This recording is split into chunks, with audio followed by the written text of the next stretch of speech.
Hi, my name is Ella Howard, and this is one of at least a dozen characters that I've been drawing now.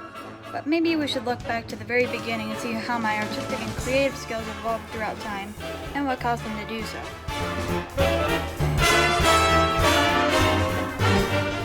Like many other people, I drew a lot when I was in elementary school, but I never drew my original characters, mainly because I barely had any original characters back then, and instead drew something from a movie or show I watched, or from what subject I was learning in my classes. I sometimes even drew next to the written answers on my homework, possibly to relax myself from the stress of school. I took a lot of art classes and made many art projects throughout elementary school, so I've used my creativity and art skills to a slightly exaggerated degree. Was there ever a time in your life where you thought you were going to be able to use your creativity on your assignment, but there were specific guidelines creating a barrier that somewhat forced a writer's block onto you?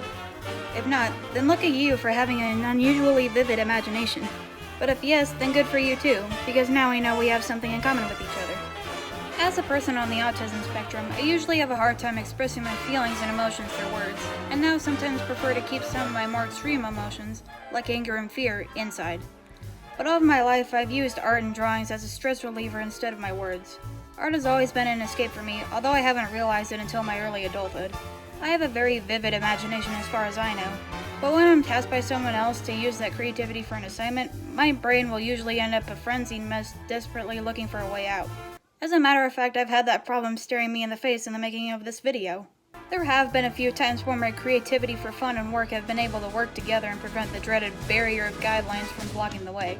Such examples include some of my Thursday sketches from my freshman and junior years of high school, especially the weeks where we were allowed to free draw. My art classes in general have allowed me to evolve my artistic ability, but have also hindered me in the fact that I couldn't use my creativity on those assignments themselves. When I'm allowed to free range with my art has had an evolution. Over the years, my original characters have gone through an evolution process that not only changed their appearance, but also their stories. Even now, I keep developing new stories and designs for both older and new characters, changing them when I'm not happy with them.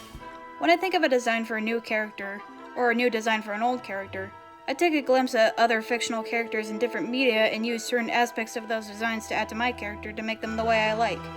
In my creative story writing, I use a similar tactic. I find a certain aspect of the story I like in any piece of media, mix more into it to make it more original, and place it anywhere in the story where I think it best fits. I always find different ways to experiment with characters and stories, and I like doing it best when my creativity is free roaming. I call her Milladine White, and she comes from a universe where everybody's mental health is deteriorating.